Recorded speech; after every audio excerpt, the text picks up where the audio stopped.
گزشتہ دنوں ایک خبر سوشل میڈیا کی زینت بنی رہی کہ ایک شادی ہال میں کچھ انجان لوگوں کو پکڑ کر مارا گیا، پیٹا گیا، یہاں تک کہ ان کی جان لے لی گئی۔ وجہ کیا بنی کہ وہ بن بلائے مہمان تھے، وہ نہ لڑکی والوں کی طرف سے مدعو تھے نہ لڑکے والوں کی طرف سے ان کو دعوت دی گئی تھی۔ وہ صرف کھانے کے لیے شادی ہال میں گئے اور ان کی پہچان ہو گئی جس پر انہیں مارا گیا۔ یہ انتہائی غیر اخلاقی حرکت تھی کہ اگر کوئی پیٹ کی وجہ سے، بھوک کی وجہ سے کھانے آیا بھی تھا تو فراخ دلی کا مظاہرہ کیا جاتا۔ یہاں میں یہ عرض کر دینا ضروری سمجھتا ہوں کہ بن بلائے دعوت پہ جانا یہ بھی کسی صورت درست نہیں ہے۔ ہاں، اگر بھوک کی شدت سے تنگ آ کر مجبور ہو کر جاتے بھی ہیں تو کم از کم وہاں جو انتظامیہ ہے ان کے علم میں ضرور لائیں، ہاتھ پھیلا لیں، لیکن ایسی حرکت نہ کریں کہ جو بعد میں انتہائی نقصان کا سبب ہو۔ نبی مکرم صلی اللہ علیہ وسلم نے ہمیں دعوتوں کے آداب سکھائے ہیں، بلکہ خالق کائنات نے سورۃ احزاب کی آیت نمبر 54 میں یہ تعلیم دی ہے کہ کسی دعوت پہ جانا ہو تو کن آداب کو ملحوظ رکھا جائے۔ یا ایھا الذین آمنوا لا تدخلوا بیوت النبی، اس آیت کریمہ میں بے شمار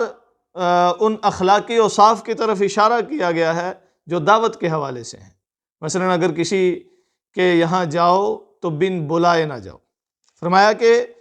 دعوت پر تب جاؤ جب بلایا جائے، اور اس وقت جاؤ جس وقت بلایا جائے۔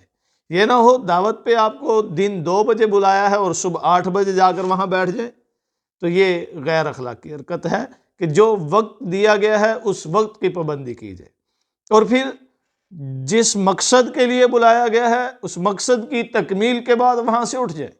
آپ کو کھانے کے لیے بلایا گیا ہے، کھانا کھائیں تو وہاں سے چل دیں، یہ نہیں کہ وہیں بیٹھے رہیں اور میزبانوں کو جن کے یہاں ٹھہرے ہیں ان کو تکلیف دیں یا ان کے لیے یہ باعث کلفت ہو آپ کا ٹھہرنا، تو اس سے گریز کریں۔ یہ چونکہ نبی علیہ السلام کا نام ذکر فرما کر کے آداب دعوت دیے گئے ہیں، لیکن اس کا مطلب یہ نہیں کہ یہ صرف نبی علیہ السلام کے لیے، بلکہ مفسرین لکھتے ہیں کہ یہ ہر دعوت کے آداب ہیں۔ جب بھی کہیں کسی کے یہاں جانا ہو تو ان آداب کو ملحوظ رکھا جائے۔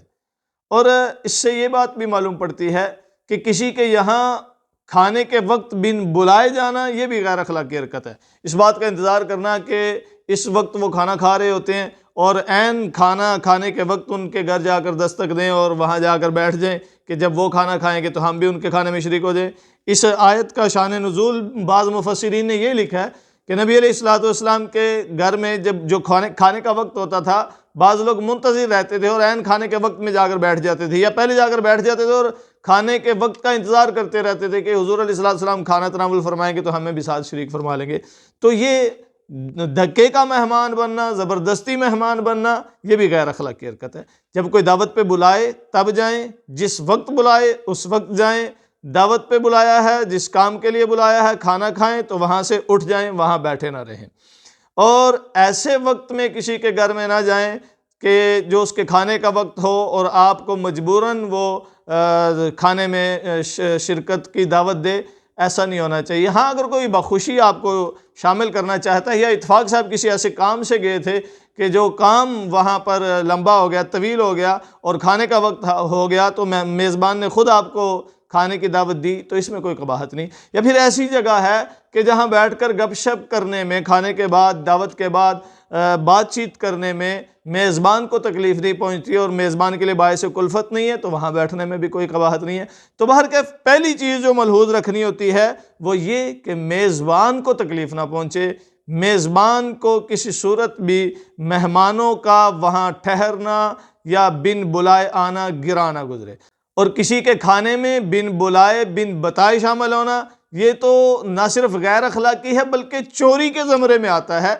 کہ جب آپ کو کسی نے بلایا ہی نہیں اور ان کا کھانا ٹیبلوں پہ پڑا ہوا ہے، آپ بن بتائے وہاں چور کی طرح گھسیں اور ان کا کھانا کھا کے آ جائیں، تو یہ چوری ہے،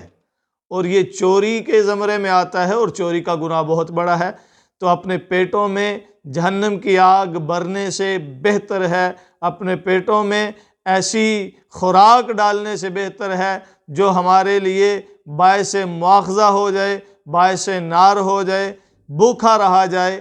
اور اس بھوک کو برداشت کر لیا جائے، تڑپ لیا جائے، لیکن کسی کے سامنے شرمندگی اٹھانا اور اللہ کے یہاں باعث عتاب ٹھہرنا اس سے کئی گنا بہتر ہے۔ اللہ سمجھنے کی توفیق بخشے۔